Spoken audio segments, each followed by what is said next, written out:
Olá e bem-vindos de volta a Dukascope TV. Eu sou o Ben Jones. A votação do Comitê de Política Monetária sobre a taxa de juros no Reino Unido revelou ontem que 2 membros votaram a favor de um aumento. O professor Kent Matthews está na linha para falarmos sobre o assunto. Considerando o fato de que 2 funcionários do Banco da Inglaterra votaram por um aumento da taxa de juros, enquanto a maioria votou para que ela permaneça em 0,5, na sua opinião, quais foram os argumentos para os dois lados? Eu acredito que a maioria ficou mais cautelosa sobre o aumento das taxas de juros diante das perspectivas de uma desaceleração da economia mundial e os potenciais riscos em relação ao euro. Mesmo que há alguns meses alguns dos membros tenham pensado em votar para o aumento, agora eles estão considerando um atraso. Para aqueles que votaram por um aumento, o principal problema é que a normalização deve ocorrer em algum momento. E se o euro está em crise, é preciso que haja uma ação que acompanhe os mercados. E não há nada mais convincente do que uma redução das taxas de juros. Quando as taxas de juros estão perto do 0 ou 0,5, uma redução praticamente não terá efeito. Você não pode reduzi-las ainda mais. Tem de haver uma tentativa de retorno à normalização. E então, um corte nas taxas de juros. Eu acredito que este seja o ponto de vista de muitos membros do Comitê de Política Monetária. Até que ponto a perda de dinamismo na zona euro influencia a atual política do Banco da Inglaterra?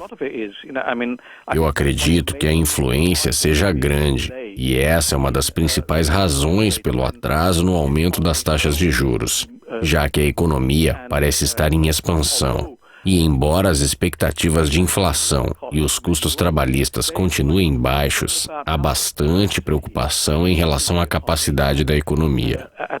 Em algum momento, a normalização da taxa de juros terá que ocorrer, simplesmente porque não podemos continuar com a atual repressão financeira, onde as taxas de juros são tão baixas que as poupanças estão sendo tributadas e os tomadores de empréstimo estão sendo subsidiados.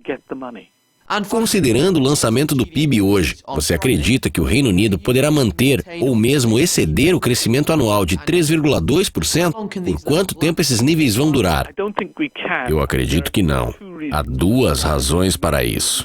Primeiramente, houve uma grande revisão para os dados do PIB medidos pelas estatísticas nacionais, o que levanta dúvidas sobre a capacidade da economia, e os resultados das pesquisas indicam que a capacidade de reposição é muito baixa.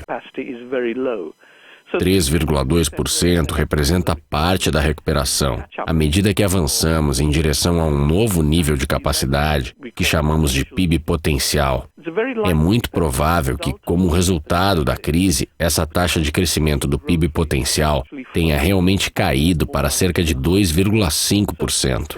Se há muito pouca capacidade, estamos muito próximos ao ponto de um crescimento estacionário de 2,5%. Isso não é necessariamente ruim, e na verdade é o que tivemos até aproximadamente a década de 1970, desde a Segunda Guerra Mundial.